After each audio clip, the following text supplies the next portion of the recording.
Okay, so tomorrow is our grade level activities in the morning. So you'll get, I'm going to remind everyone some details and some specifics about that by email. So look for an email from me. Just a couple of points. So if you are typically an early arriver, so there's a mighty handful of you that come early, 7:30, 7:45, before school starts. The only place tomorrow that's going to be open for early arrivers will be the library. So everything else is being set up for those grade level activities in the morning. So you can go to the library, but that's the only place tomorrow. The Student Center and Learning Center tomorrow will be used all day. So please don't plan on putting your lunch, storing your lunch in the Student Center or putting your backpack in there. All of that will be set up, ready to go for PSAT tomorrow. And then in the afternoon, there are going to be some activities in there. So don't leave your lunch or backpacks in the Student Center or Learning Center. Finally, if you're a 9th, 10th, 11th, or 12th grader, please bring your device tomorrow with a charging cord. Right, Mr. Burkhausen? Right. Okay, all right. Thanks, everyone.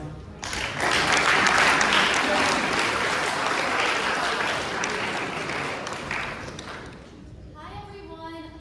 For the sake of time, I would like to announce that today we are going to have our last tennis girls game against Watsonville.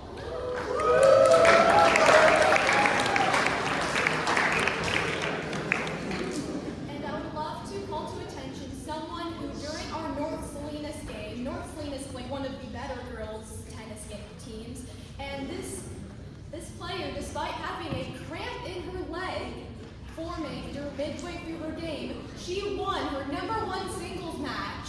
And I would like to give an applause to Yolanda.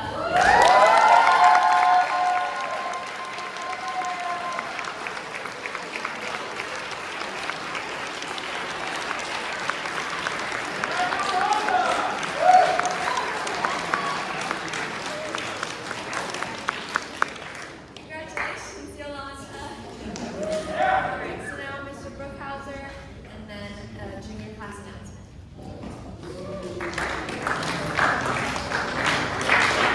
Good morning, everyone. I want to share with you a quick lesson on something that is never taught to middle school students or high school students, but it's knowledge you all need to have. And I'm going to talk about tipping. If you've gone to a restaurant, you're probably aware that there's an expectation that you tip your servers, correct? These people absolutely depend on your tips. If you don't give them tips, they can't make a living wage, especially in our community. Most everybody knows that, but if you're not familiar with our culture, a good tip is around 20%. You can go 18 to 22. That's reasonable. And it's common decency in our culture. There are other cultures where tipping's not typical, and the cost is just a little more. So this also applies to delivery drivers. And I've got a message, whenever I see a delivery driver come by, I check in with them to see if they're having a good experience and they're getting treated well by our community. How we treat others is a sign of how other people will see us as a community. And I want to protect, we have a really good reputation in our community for being kind, compassionate, responsible, and honest. And I want to continue that. But I've been hearing from some of the drivers that they're not getting tips. They will still happily deliver your food if you do not tip them, but it is not cool. And we may get to the point where we shut down that as an option if we continue to hear that people are not tipping their drivers. Now that's not your fault if you didn't know that tipping is expected, and that's why I'm sharing it with you right now. A common tip for a delivery driver, if using Uber Eats or DoorDash or whatever service, a common tip is $4 per delivery. So if you're tipping that, great. If you can tip more, great. These people are working really hard to feed us. So please show some gratitude and just follow our conventions and the expectations to please give them a tip. And it's just the right kind of thing to do. Thank you.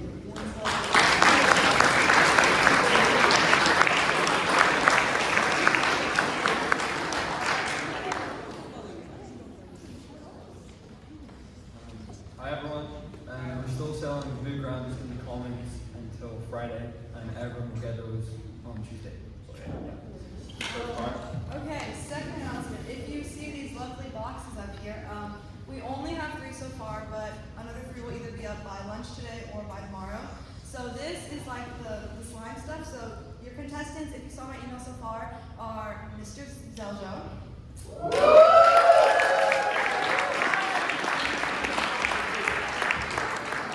Mr. Key, Miss Monair,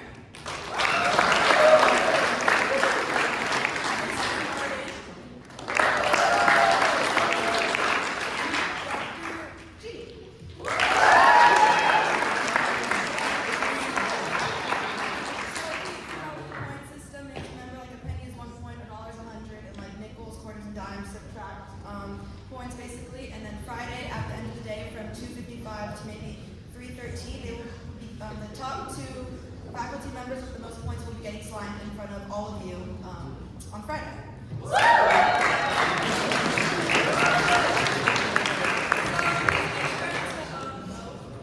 put your stuff in the boxes. Thank you.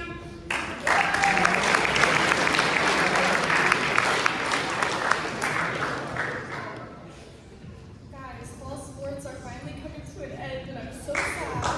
But with the end of the fall sports season means senior nights. So we have a senior night announcement from volleyball and then field hockey.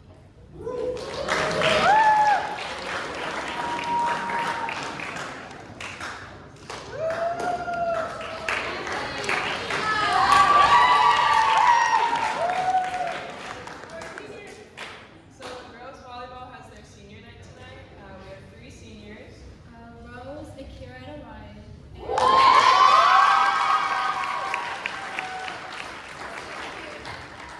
if you can't come, try to dress in pink.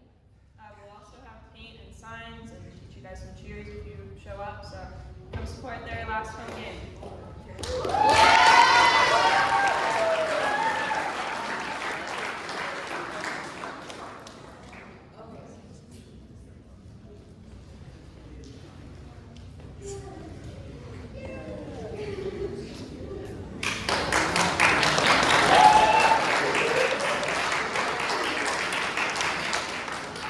Okay, girls field hockey senior night is on Wednesday after our fun spirit day, and it's at 4 on the lower field. So come support Rachel, Brianna, and me. And yeah, it'll be super fun. So now Mr. Key with an announcement.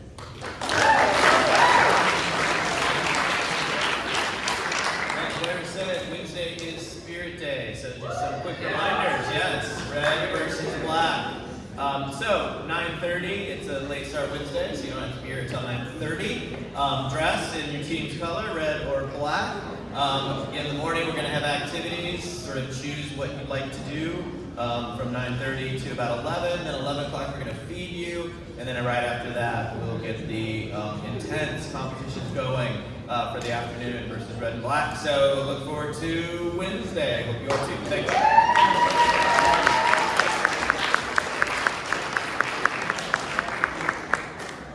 So after Spirit Day, the fun of this week is not over yet, because then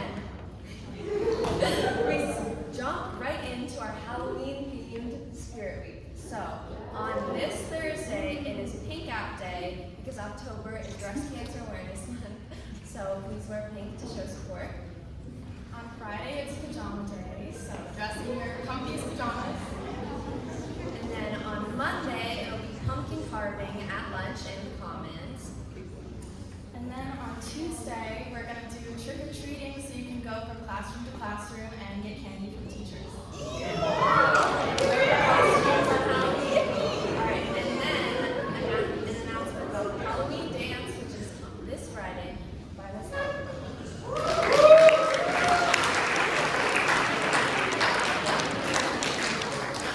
Happy Monday, everyone! First, if you would like to bring a non-York student guest to the Halloween dance on Friday, you need one of these forms. I am resending this out to all of you. Please best to get this in before noon on Friday. We had a couple people getting pretty close to the wire last time, so I'm going to hold you to this time. Noon on Friday. Okay, so if you want to bring a non-York guest, you need to get this completed form turned into me by noon on Friday. Okay? And then a couple of reminders. So we're so excited to welcome you to the second dance of the school year on Friday night. Your 12th grade class officers have been hard at work to make the Halloween dance a fun, celebratory, and awesome experience for everyone. So let's give them a round of applause.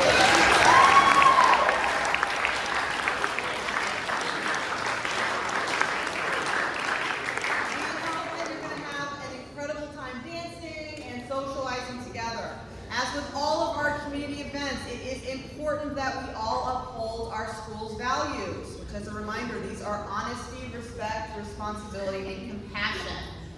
This includes conducting yourself in a manner that exhibits appropriate language, dignity, and respectful behavior towards others, and refraining from any form of disrespectful, offensive, or violent language or behavior, whether in person or in writing, on or off campus. Similarly, any harassment and physical or verbal abuse will not be tolerated. And you must abstain from the use of alcohol, tobacco products, vape products, drugs, and other controlled substances prior to, while in attendance or at any other element associated with the Halloween dance. You are required to follow all rules and recommendations given by any administrator, faculty, or staff or adults who are supervising the dance, and violation of any of these behavioral expectations will result in immediate expulsion from the dance and, where appropriate, further disciplinary action. These rules are put in place to ensure that we all uphold our school's values and that everyone is safe and has fun while at the Halloween dance. To further help keep everyone safe, the only campus spaces that will be available during the dance are the indoor theater, where we're going to have music and dancing, Fenton Terrace in the Commons, where we will have snacks and other refreshments, and the bathrooms in the chapel. All other spaces are off limits on campus. When attending the Halloween dance, you will enter to the breezeway, where you will check in and pay at the table up front. Please make sure that you have all necessary items from your car, as you will not be allowed to return to your car throughout the dance. If you do return to your car or leave the dance early, you will not be readmitted. So make sure that you have everything from your car before you come in. In addition, we are not going to admit students after 8 p.m. So the dance starts at 7, you have an hour to come in, okay? We have several chaperones for the Halloween dance who will be spread throughout the event, including 2 in the indoor theater, 2 outside in the Commons and Fenton Terrace, 1 by the chapel, and 2 roving chaperones. Your chaperones for this dance are Dr. Hannah,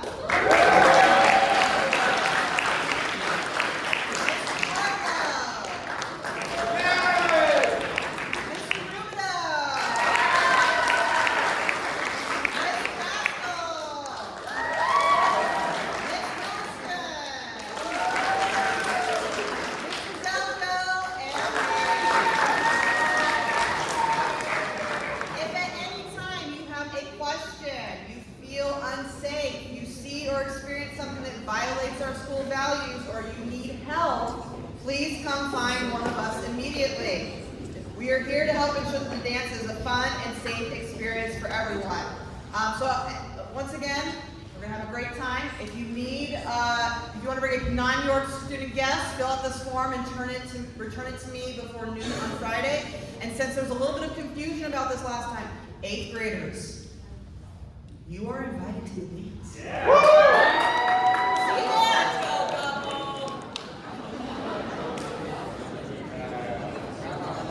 Okay, so we're almost done. Bear with us. So first we have a UN announcement and then Mr. Rubado.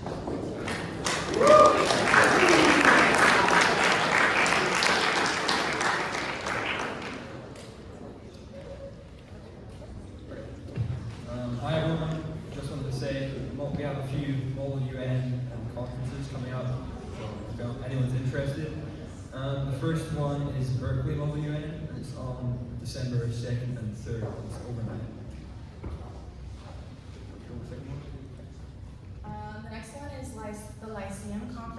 which is at Middlebury in Monterey, which is on Saturday, December 9th. And then the third conference is the Santa Clara Valley Model UN. And it's on February 2nd to 3rd, so that's overnight too. So yeah, please sign up if you're interested. Have a good one.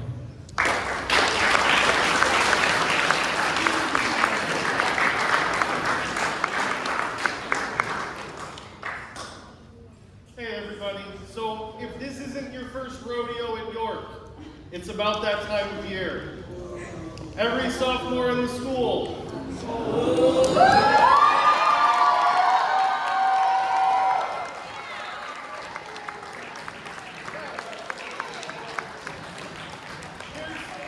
There's a little bit of a sea change, as there always is when things change. I'll be honest, I talked to other people about this. We've fallen a little bit out of love with the name Sophomore Speech, only because, wait. The word speech implies a certain amount of expectation of persuasion that these aren't necessarily meant to have. We kind of switched over to calling them sophomore orations this year, because oration just means something you say out loud to admittedly mid-results. So, I don't know, we're still working on it, but the idea is the same. Every sophomore has been working diligently on a personal essay that they're going to present to you every break from here to the end of the year. Now, this is technically my sophomore year here at York, so I kind of thought it was only fair for me to kick it off by giving the first sophomore speech of the year.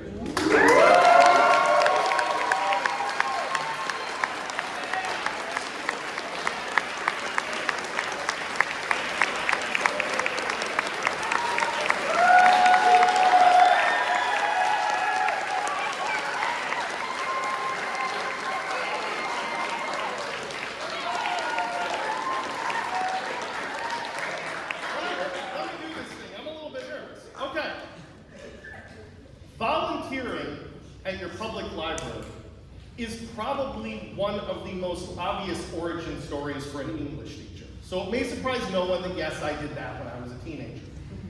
It also will surprise probably very few of you that I have always liked to talk. What might be unusual is the way these two seemingly unrelated facts came together to put me in front of a crowd of 3,000 people when I was 14 years old. Now, admittedly, my work at the library was pretty mundane. I shelved a lot of books. I created new cards for the card catalog when book orders came in. Yes, card catalog was a thing.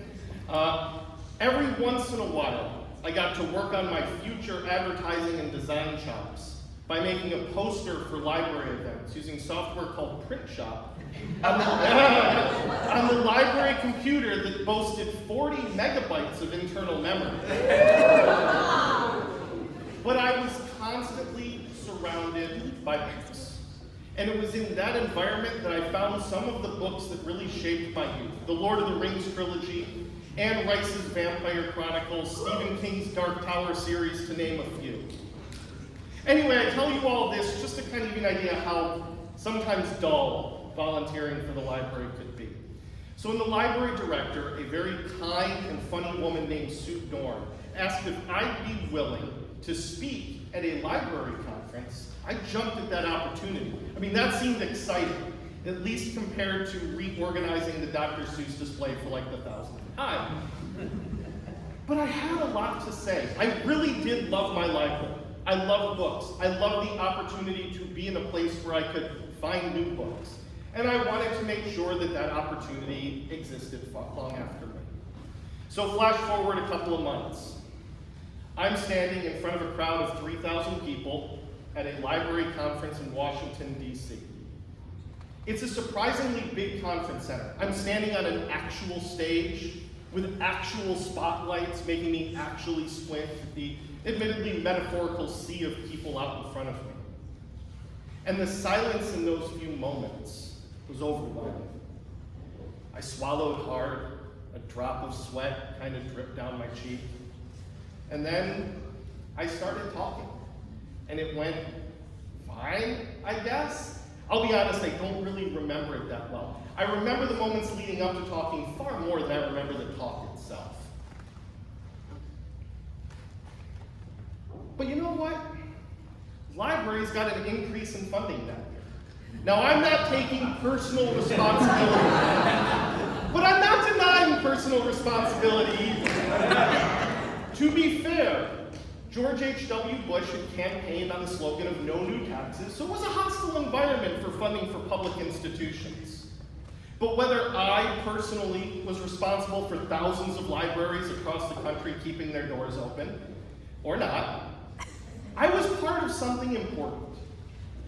What I said mattered in a moment of history that carried forward.